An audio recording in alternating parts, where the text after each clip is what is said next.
시장의 상승 전환이 나왔습니다. 현재 코스닥 상승불 0.3% 오르지만은 이게 어딘가 싶은 그런 날입니다. 이번 주 내내 뒷걸음질 쳐가지고요. 이런 반등 반갑네요. 그리고 시가총액 상위에서도 상승 종목이 더 빠르게 늘어나고 있는 코스닥의 분위기입니다. 유가증권 시장은 아직은 좀 헤매는데요.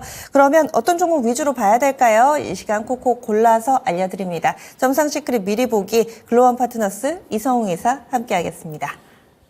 그러니까 시장 색깔의 변화라는 얘기를 최근에 많이 들으셨을 겁니다. 그렇다 보니까 어떤 종목의 중요성보다는 어떤 변수가 지금 시장에 영향을 미치고 있고 그 변수가 어떻게 변하는지를 체크하고 볼 필요가 있는데 보통 다양한 그런 데이터들을 보기보다 시장의 지표 중에 딱 두 가지를 보시면 될 것 같아요.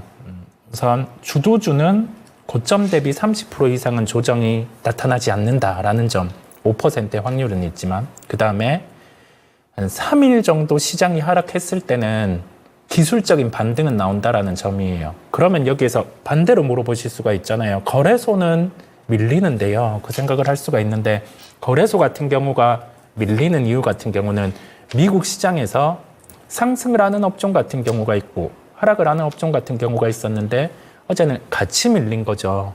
로테이션이 나타나던 쪽에 수급이 이제 빠진 겁니다. 그러면 다시금 시장 색깔이 나타날 텐데 그 이전에 우리나라는 3일째 밀린 거죠. 그래서 코스닥 시장의 반등이 우선 나타나고 있다고 볼 수가 있겠습니다. 그러면 여기에서 코스닥 시장의 반등 안에서 거래소의 조정 안에서 강한 종목들을 한번 보는 겁니다. 첫 번째로는 펩트론입니다. 어제 5일선을 이탈하는 흐름이 갭으로 나타났었고 보통 이런 가격 흐름들이 나타나면 시장 참여자들은 한 3거래일 내로 5일선이라는 기준이 회복을 하는지를 살펴봅니다. 그런데 21선, 기술적으로 21선을 놓고 반등이 강하게 연출이 되고 있어요. 어제 비만 치료제 관련된 미국의 대표 두 종목은 밀렸는데 왜 이렇게 반등이 나올까요? 라고 하면 암젠 같은 경우가 하반기에 비만 치료제 시장을 참여를 한다라고 했죠. 그렇다 보니까 관련된 종목들 같은 경우가 버티다가 어제는 암젠에 대한 기술 부분이 부각이 되면서 이전에 시장을 먼저 점유한 기업들은 밀렸습니다. 그러면 우리나라로 와 봅니다. 우리나라에서 GLP-1이라는 지금 비만 치료제 쪽에 핵심이 되는 기존의 물질을 갖고 있는 기업 같은 경우는 시장이 여기에 대해서 기존에 먼저 점유율을 확보했던 주체 같은 경우가 이 물질에 대한 기전 변화가 없으면은 어떤 시장 참여자가 들어오든 그 시장은 경쟁이 심화되더라도 남아있는 거잖아요. 그래서 그와 관련된 물질 부분의 기술을 가진 펩트론 같은 경우는 상승의 흐름이 나타나고 있습니다. 지금은 추격 매수가 힘들기는 하지만 하락 장안에서 그래도 반등이 나올 때 제약 바이오군들 중에서 비만 치료제 같은 경우는 주도하던 종목이 가격 조정 외의 변수로 다른 주체의 시장 침투가 나타났을 때는 물질과 관련된 종목을 보면 되는구나라고 인식을 하시면 되겠습니다. 다음으로는 화성밸브입니다. 최근에 산업재와 관련된 종목들의 주가들이 강했었죠. 그 안에서 화성밸브 같은 경우는 시장의 색깔이 변했음에도 불구하고 주가 같은 경우는 오늘 좀 강세를 나타내는 모습을 우리가 종목을 통해서 확인을 할 수가 있습니다. 종목은 지금 12.8% 정도 상승한 1350원대에 거래가 되고 있습니다. 우리 동해 영일만 대한고래 시추와 관련된 부분에서 이제 가스공사의 밸브 납품 이력이 부각이 되고 있는 상황이고요. 어제 저점 부근의 주가에서 대량 거래를 수반을 했고 그러면서 오늘 같은 경우는 시가가 어제 종가 대비 위에서 출발을 하면서 이렇게 밀어 올리는 흐름이 나타나고 있어요. 하루에 발생할 수 있는 시세는 좀 난 상황이에요. 그 다음에 6월 5일에 이렇게 윗꼬리를 단 가격대 정도로 주가가 올라왔기 때문에 오늘은 해당 종목은 이렇게 윗꼬리를 달 수가 있습니다. 최소한 추격은 하지 않는 거죠. 가격 추이를 살펴볼 필요가 있음을 말씀을 드립니다. 다음으로는 GS글로벌입니다. 동해 프로젝트와 관련해서 대표적인 종목은 한국가스공사라는 종목이 있고 그와 관련해서 컨소시엄에 참여할 수 있는 형태를 갖고 있는 기업이 GS글로벌입니다.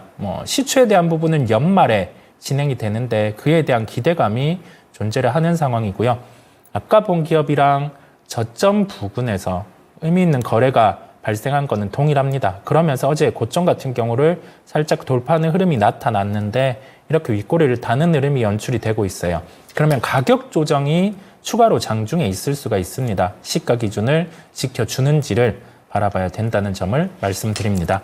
다음으로는 네오셈입니다. IT 관련 종목들 같은 경우가 어제 시장이 약함에도 불구하고 CXL 관련된 종목은 어제 삼성 쪽에서 CXL 관련된 부분의 진행이 구체적으로 우리는 하반기에 좀 진행을 한다라는 점을 내비쳤고요. 그렇다 보니까 관련된 검사 장비와 관련된 종목들의 주가가 강합니다. 오늘 네오셈 같은 경우도 5.4% 정도 상승을 하는 흐름이 나타나고 있는데 이 검사 장비 쪽 같은 경우가 HBM도 그렇고 그다음에 CXL 같은 경우도 그렇고 좀 중요한 파트이다 보니까 강세를 나타낸다라고 볼 수가 있습니다. 역시 이 종목 또한 지금 자칫 추격 매수가 될 수 있기 때문에 현재는 좀 신규 매수 같은 경우는 유보를 해야 된다라는 점을 말씀드립니다. 다음으로는 이오테크닉스입니다. 20만 원 이하에서는 확실히 가격 메리트가 발생을 합니다. 그 다음에 기술적인 반등이 나타나야 되는 구간에서는 반등이 나타나고 있고요.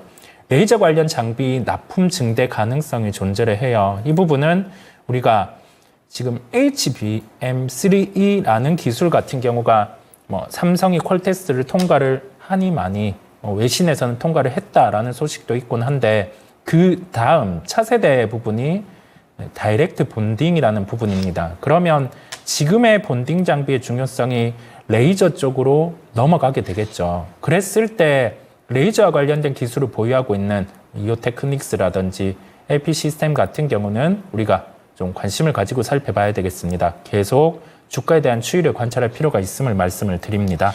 마지막으로는 BH입니다.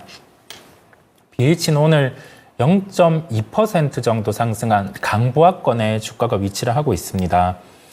AI 스마트폰의 수요가 기대가 됩니다. 고객사가 신제품을 9월에 출시 예정에 있고 그 다음에 판매에 대한 부분에 양을 놓고 10% 정도를 증산해서 초기 물량을 내놓는다고 했어요. 그러면 관련된 밸류체인 안에 속한 부품주 같은 경우도 약 3개월 전 정도는 미리 부품에 대한 납품 주문이 떨어지고 그렇다 보니까 2분기 실적 외에 3분기 실적도 좋아질 수 있는 부분을 반영해서 주가는 흘러가고 있습니다. 다만 시장에 대한 흐름이 좀 무겁죠. 그렇다 보니까 해당 종목 같은 경우도 한 23,000원 정도대 가격 조정이 나오면 살펴보시면 되겠습니다. 네.